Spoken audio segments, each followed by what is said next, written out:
ปิลเป็ดตุ่มเม็ดปรึกษาอวดอ่างปัญญาถ้าคลวนแองพลื้อ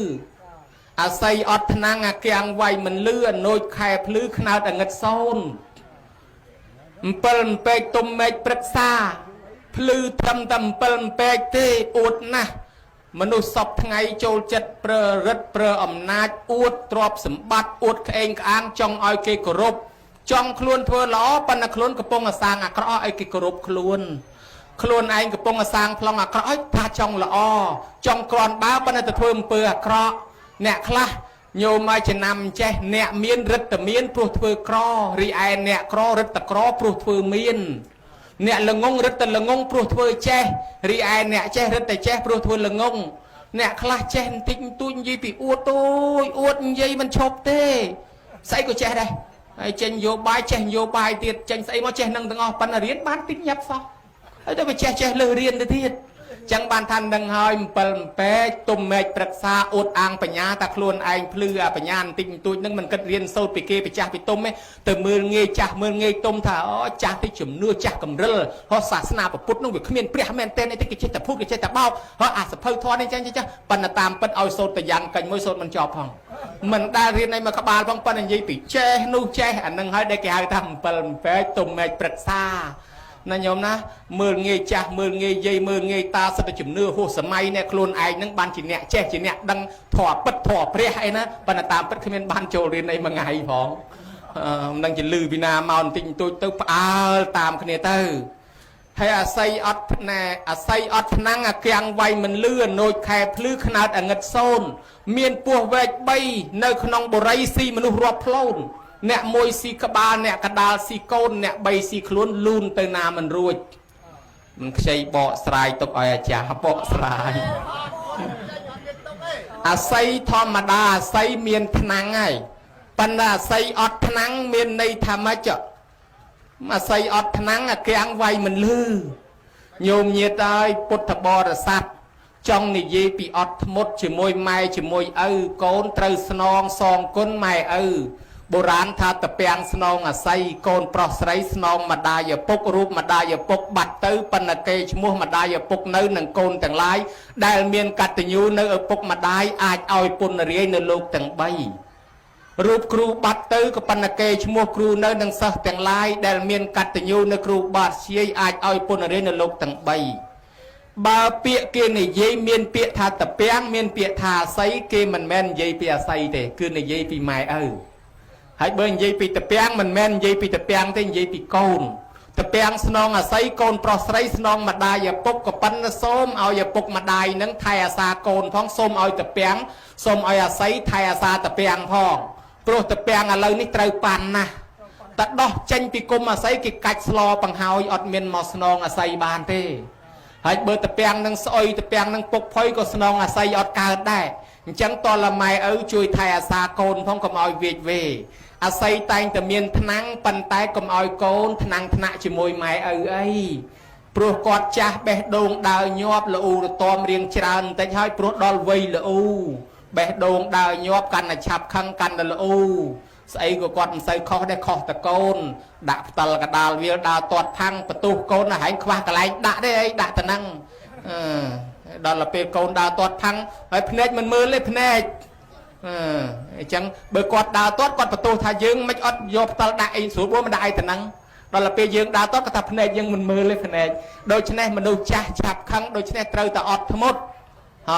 อาศัยอดทนังแกงไวมันเลือแกงแต่ไวมั้งวิลืมมองปันได้เบอร์ไม้แสดงเยเจทายึงกมเจตอบกอดเอาไปชังคะแนนแต่แน่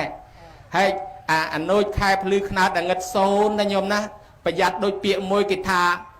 ตักเล็กจองหรือไซไทยเกรียมสกาปันตักเล็กจองสลากระเปือหาลโกขายเรียฉลองพลายโกนการมนบานเจ้าโปตาตักเล็กจองหรือไซไตรเกรียมสกาตักเล็กจองสลากระเปือหาลโกอันนั้นไม่เว้นเมียนในท่าดวงดารารอบรอยปอนเมินเป็นเมฆมันอาจพลือพลายบานนี่ปัญจันทรีเรียมาดวงอาจพลือพลายบานโกนมาสบกอดเมียนทอกัตยูซอไม้มันพลือเถอะเบอร์เมียนโกนแต่มวยม้าพลือสว่างบานมาปะเตมาสรกมันก็สัตมนุลงงตั้งอ้อปะเตก็อดพลือได้ตอนละเมียนเนี่ยเช็ดดังมันเนี่ยม้าบานพลือบาน ដូចខែរះឆ្លងផ្លូវកូនកើតមុនឪសំដៅទៅលើកូនដែលមានធម៌កតញ្ញូនៅនឹងខ្លួនកូនរៀនសូត្របានច្រើនជាងឪមិនបានរៀនប៉ុន្តែឪរលុយឲ្យកូនរៀនដូច្នេះអតិជាតិបុត្រកូននឹងល្អបំផុតអត្តសុទ្ធិរៀនមានចំណេះចេះដឹងខ្លួនឯងបរៈសុទ្ធិដឹកនាំបងប្អូនឲ្យធ្វើល្អហើយសង្ឃហៈមានធម៌សង្គ្រោះដល់អ្នកដទៃកតញ្ញូមានធម៌កតញ្ញូជាមួយឪពុកម្ដាយជាមួយអ្នកមានគុណដឹកនាំធ្វើបុណ្យទៅសបាយទាំងយាយសបាយទាំងតាបានទាំងបងប្អូនបានទាំងអ្នកស្រុកភូមិមកស្ដាប់ធម៌ទៀតញមើលឃើញដែរមិនតែសបាយម៉ែឪគេអីសបាយដល់យាយតាណោះហើយប្រយ័ត្នទៅទឹកឡើងលិចចង់អាស័យក្រីត្រីក្រៀមសកាកូននឹងសបោហឺហាមានសិតឡានវិឡាលុយប៉ុណ្ណឹងមិនដែលឃើញធ្វើបុណ្យចម្រើនបជនឲ្យម៉ែម្ដងទេមិនដែលឃើញដឹកម៉ែទៅវត្តដឹកម៉ែទៅបុណ្យទេឃើញតែប៉ាវតែគ្នាឯងជប់លៀងតែគ្នាឯងប៉ុន្តែម៉ែឪអត់អាហ្នឹងឯងទឹកលិចចង់អាស័យប៉ុន្តែត្រីនៅតែក្រៀមសកាហើយបើទឹកលិចចង់ស្លាកពើហាលគោកសម័យនេះមានបុណ្យមានទានមានសាសនាប៉ុន្តែមិនដែលដឹកនាំម៉ែឲ្យធ្វើបុណ្យឬក៏ធ្វើបុណ្យជូនគាត់ទេកូនល្មិលគុណនៅតែល្មិលគុណណាដែលបានគេថាកូនមាន3ប្រភេទហ្នឹងណាញោមណាប្រភេទមួយអន់បំផុតគេហៅអវៈជាតិបុត្រប្រភេទមួយដឹកនាំធ្វើបុណ្យបានគេហៅអនុជាតិបុត្រហើយប្រភេទមួយអតិជាតិបុត្រហ្នឹងអញ្ចឹងបានថាម៉ែឪរស់នៅធ្វើបុណ្យឲ្យតន់គាត់នៅរស់ភ្នែកនៅមើលកើតនេះគេហៅថាបុណ្យខែភ្លឺគាត់នៅហូបកើតយើងមើលឃើញរីឯម៉ែឪដែលស្លាប់ទៅនឹងឯងកូនចៅធ្វើបុណ្យឧទ្ទិសទៅគេហៅថាបុណ្យខែងងឹតលោភៈទោសៈមោហៈចូលក្នុងខ្លួនមិនអាចដឹកនាំឲ្យធ្វើល្អបានទេមានតែលោភមានតែលន់បានប្រពុតថាបុគ្គលរកបានដោយកម្រជាភូមិរបស់សពបរោះនឹងឯងគឺមាន2ទី1បុព្វការីយបុគ្គលអ្នកធ្វើឧបការៈមុនបានដល់ម៉ែឪឬក៏គ្រូអាចារ្យទី2កតញ្ញូកតវេទីបុគ្គលបានដល់អ្នកដឹងហើយធ្វើតបវាមិនសូវបានទាំងពីរណាញោមច្រើនតែបានតែម្ខាងបានតែពីម៉ែពីឪចិញ្ចឹមកូនប៉ុន្តែដល់កូនម៉ែកូនចិញ្ចឹមម៉ែឪវិញពិបាកម៉ែម្នាក់ចិញ្ចឹមកូន10រស់ដោយស្រួលប៉ុន្តែកូន10ចិញ្ចឹមម៉ែម្នាក់រស់មិនស្រួលទេប៉ុណ្ណឹងហើយបានគេថាម្ដាយនឹកកូនដូចជាបាបដិញក៏ប៉ុន្តែបើកូននឹកម៉ែវិញដូចព្រះបែខ្នងពិបាកណាស់នេះហើយញោមហើយដែលលើកឡើងបាញ់មិញអំពីពូលពាក្យនៅក្នុងកំណាប់នៅក្នុងពាក្យអប់រំរបស់ចាស់បុរាណមកវាមិនងាយបានកូនល្អដូចពេលនឹងអញ្ចឹងទេបើបានល្អអញ្ចឹងហើយនឹកសំណោះការដែលដឹងគុណមេត្តាបិតាព្រះសម្មាសម្ពុទ្ធទ្រង់ត្រាស់សម្ដែងទុកនៅក្នុងសិគលកៈសូត្រប្រពពីបរោះម្នាក់ដែលអត់ដឹងទិសអត់ដឹងតំបន់ព្រលឹមឡើងចេញទៅថ្វាយអង្គមគ្រប់ទិសទាំង6រាល់ថ្ងៃថ្ងៃមួយព្រះអង្គក៏មកជួបក៏សួរថាមនាលមាននប់ណែឯងធ្វើអីមានមុខមានសក់ទៅទឹកជោគដូច្នោះមាននប់នោះឆ្លើយថាខ្ញុំព្រះអង្គគោរពតាមពាក្យឪពុកខ្ញុំព្រះអង្គដែលផ្ដាំទុកថាឲ្យថ្វាយអង្គមទិសទាំង6ពេលគាត់ស្លាប់